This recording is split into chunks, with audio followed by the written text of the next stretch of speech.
Bentrovati a tutti i nostri ascoltatori e telespettatori della Terza Pagina, l'Elzeviro della cultura messo a disposizione dagli editori di questa vostra televisione e radio di informazione. Siamo in un momento di evoluzione nella metodologia di trasmissione. Con il passaggio al T2, moltissime delle nostre emittenti rischiano, ovvero non rischiano, saranno costrette alla chiusura. E non solo andranno perse parecchie centinaia di imprese, alcune delle quali da oltre 45 anni provvedono ad informarvi. Andranno perse anche 5-6 mila posti di lavoro, dei quali almeno 1 migliaio di giornalisti. E a voi tutti, cari spettatori, sarà tolto il diritto di essere informati su quello che succede quotidianamente nel vostro territorio. La burocrazia toglierà il diritto di essere informati. A questo proposito do lettura del comunicato messo a disposizione dall'AREA, l'unica associazione che si sta battendo con il suo presidente Antonio Diomede per la sopravvivenza dell'emittenza locale, ovvero se vale ancora il principio costituzionale del pluralismo dell'informazione, sul quale si è espresso più volte il Presidente della Repubblica, che ha anche saggiamente aggiunto che l'informazione è presidio di democrazia. E noi orgogliosamente ci battiamo anche e soprattutto per la sopravvivenza della democrazia. Proprio per questo ogni singolo editore sta mettendo in onda in questo periodo nei notiziari il citato comunicato. E la cosa vi riguarda perché per accedere alla nuova tecnologia sarete chiamati a nuovi esborsi in decoder e nuove televisioni che non sono fornite gratuitamente. Ecco il comunicato. È ben noto che l'informazione è un diritto tutelato dall'articolo 21 della Costituzione e che l'informazione è stata dichiarata servizio di interesse generale da 3 sentenze della Corte Costituzionale, la 105 del 72, la 225 del 74 e la 94 del 77. Per questo un servizio indirettamente protetto dall'articolo 21 della Costituzione. È altresì ben noto che, appunto per il principio costituzionale del pluralismo dell'informazione, quanto vale sia per chi opera in ambito nazionale sia per chi opera in ambito locale. Inoltre, svolgere il nostro servizio di informazione al territorio è un diritto acquisito inviolabile in uno Stato di diritto. Alla luce di questi assoluti dell'ordinamento, le emittenti associate all'AREA, radio, televisioni europee associate, denunciano pubblicamente il palese tentativo in atto da parte di taluni funzionari dei ministeri, che li stanno violando, nascondendo questi doveri, questi principi assoluti a partiti e movimenti politici, loro malgrado purtroppo coinvolti. Negare la possibilità di esistere a centinaia di emittenti locali che tutti i giorni informano con serietà e professionalità le nostre comunità è negare non solo un diritto, ma anche la democrazia, se, come ha affermato il Presidente della Repubblica, l'informazione è presidio di democrazia. Questo comunicato è rivolto a voi che ci state seguendo. I giornali, le testate e le radiotelevisioni nazionali ignorano coscientemente la situazione in cui versa il settore dell'emittenza locale e appunto con il pretesto del cambio di tecnologia digitale, il T2, supportato come vedete dalle pubblicità, dai grandi gruppi, che comunque continueranno a trasmettere con il vecchio sistema. Nemmeno il 40% degli italiani ha i nuovi ricevitori T2. E a quali aggravi sarà costretta ogni famiglia italiana appunto da questo T2, da questa nuova tecnologia? Chi difende l'editoria e l'informazione locale difende la comunità, difende la democrazia. È giunto il momento di fare chiarezza e reclamare mani pulite sulla comunicazione. La democrazia e il diritto di informare vanno tutelati, sono un patrimonio di libertà ereditato dalla storia democratica e va difeso da tutti. Premesso doverosamente questo fondamentale dovere verso la democrazia, bene comune da salvaguardare con attenzione ed edizione, passiamo alla produzione che editori con la E maiuscola vi mettono a disposizione, grazie proprio alla loro sensibilità alla cultura. E vi proponiamo la replica del concerto di un gruppo di professionisti che dire superlativo è poco. The Trio, ovvero Glauco Bertagnin al violino, Francesco Padovani al flauto e Giuseppe Barutti al violoncello. La registrazione è stata fatta al Teatro delle Voci, quando era gestito da Box Studio di Alex Milanese e Davide Florian, che saluto caramente. Via la replica che volutamente abbiamo lasciata integrale. Buon ascolto e buona visione.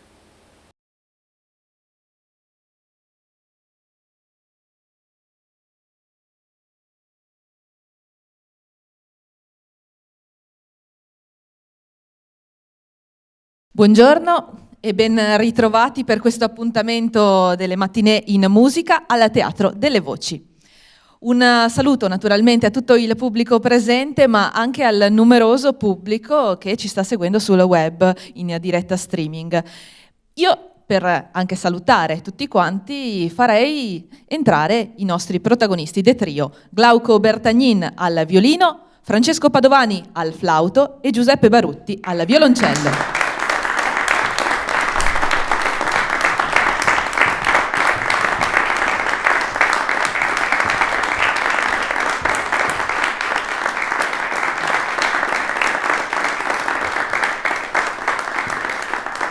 Ho fatto entrare i nostri protagonisti perché vorrei anche loro fossero appunto parte di questo saluto in tutti gli angoli del mondo, grazie anche alla Trevisani del Mondo. Oggi abbiamo ospite, ed è un onore per noi avere ospite Don Canuto Toso, fondatore proprio della Trevisani nel Mondo. Un applauso a questa grande realtà.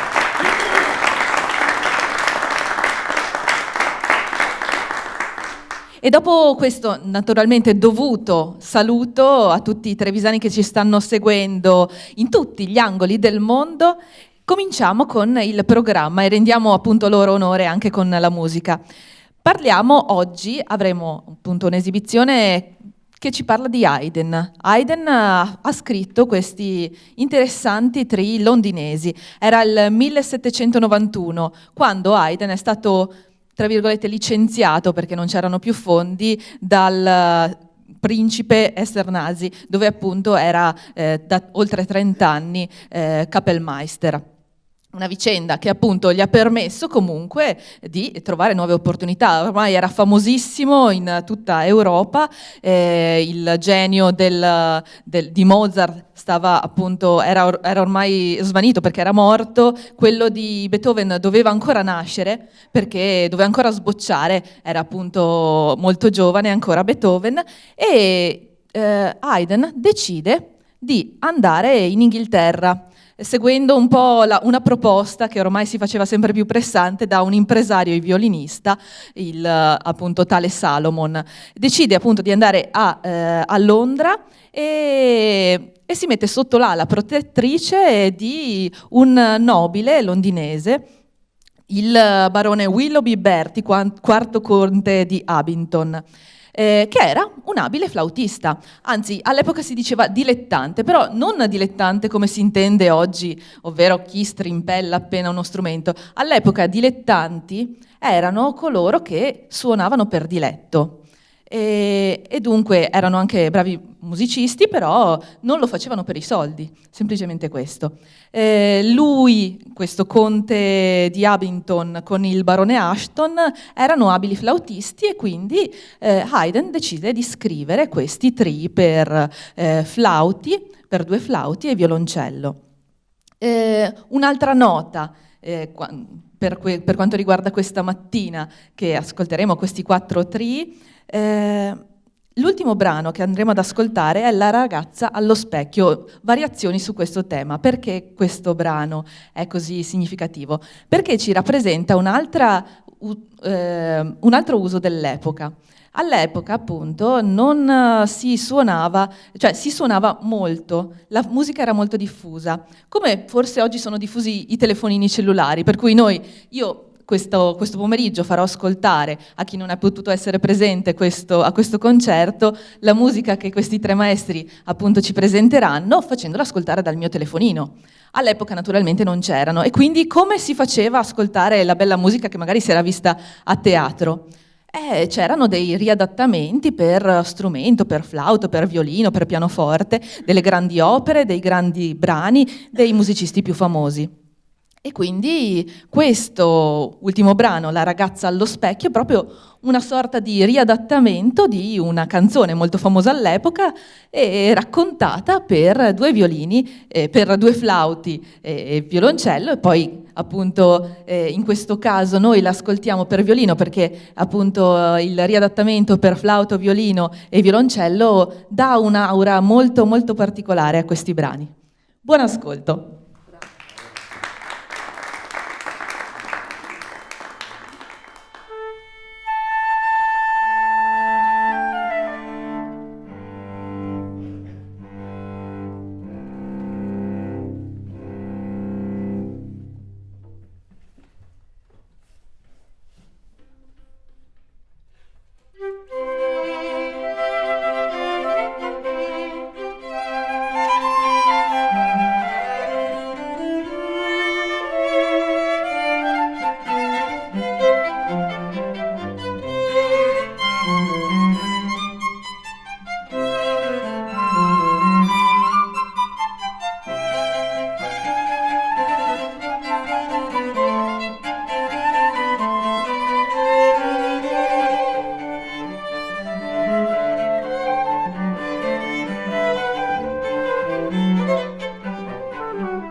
E dalle atmosfere londinesi raffinate della nobiltà e della buona società, torniamo a Venezia.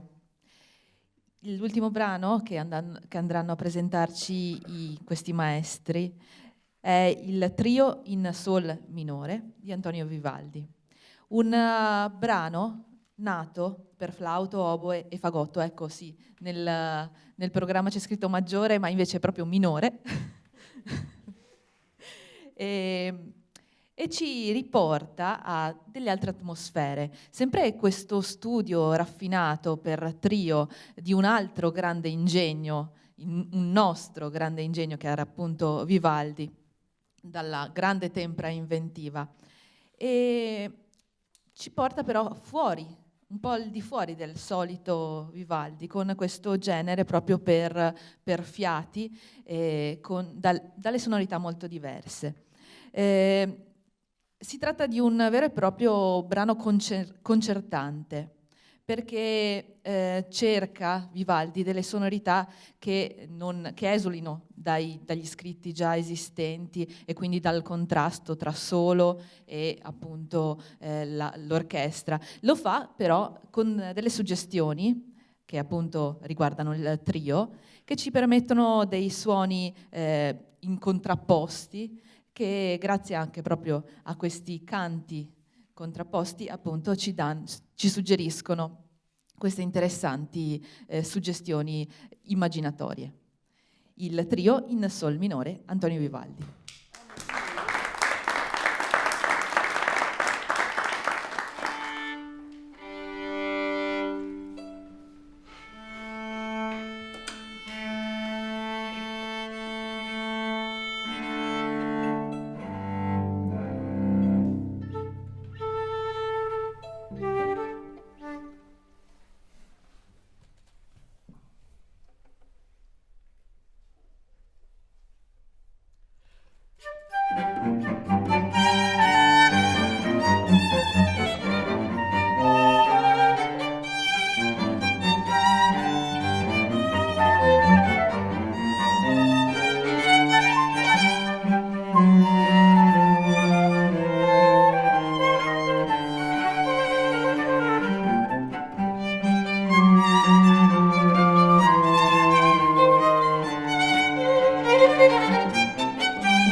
Signori e signori, Francesco Padovani al flauto, Glauco Bertagnina al violino e Giuseppe Barutti al violoncello.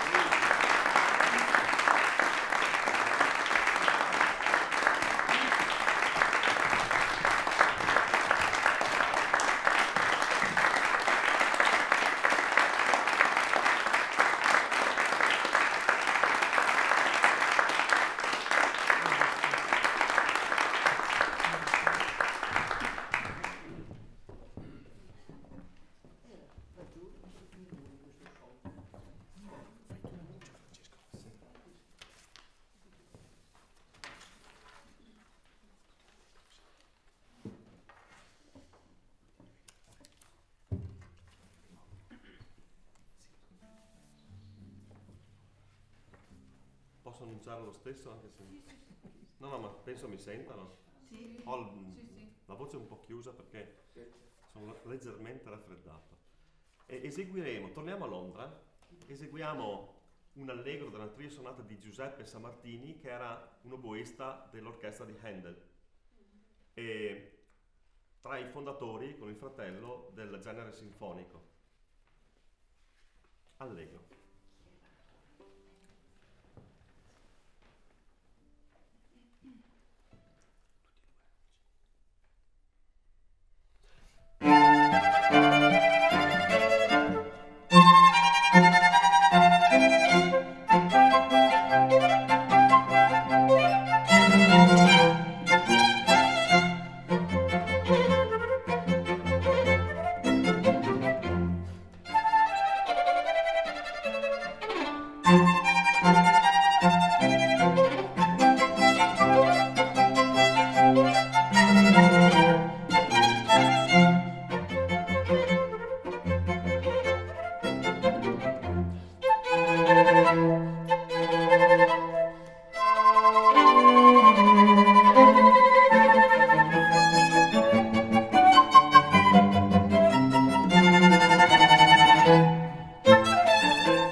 Francesco Padovani, Glauco Bertagnin, Giuseppe Barutti. Grazie.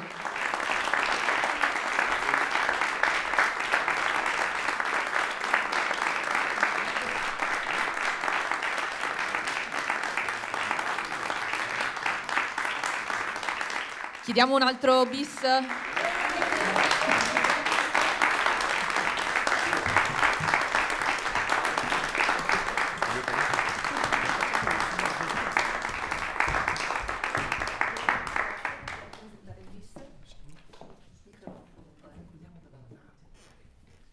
E vi salutiamo con un largo dalla stessa tria sonata di Giuseppe Sammartini.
Grazie per questa interpretazione davvero di rara eleganza, grazie.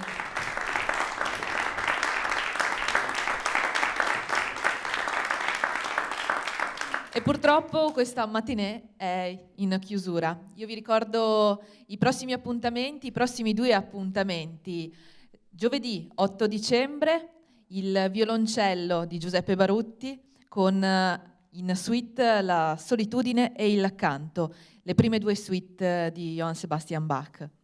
E ancora invece l'ultimo appuntamento davvero da non perdere, domenica 11 dicembre con i saluti di Natale dell'Orchestra da Camera ai solisti di Radio Veneto 1, diretti naturalmente dal maestro Giorgio Ossini. E qui naturalmente un ricco repertorio natalizio, Tartini, Vivaldi, Bach, Mozart, Fauré, Saint-Saëns e Elgar. Buona domenica e buona continuazione, ancora sempre con questi matinè. Grazie.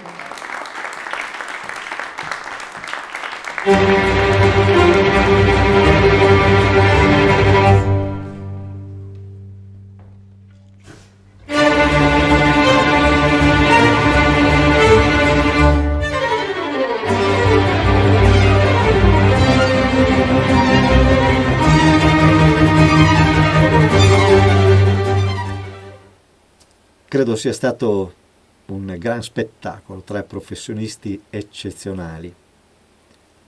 Non mi resta che ringraziare voi per l'attenzione ed invitarvi a darci sostegno. Stiamo difendendo la democrazia, stiamo difendendo il principio costituzionale del pluralismo dell'informazione, stiamo difendendo il diritto, vostro diritto, di essere informati. L'informazione in ambito locale ha gli stessi diritti dell'informazione in ambito nazionale. Aiutateci. Grazie e buon ascolto.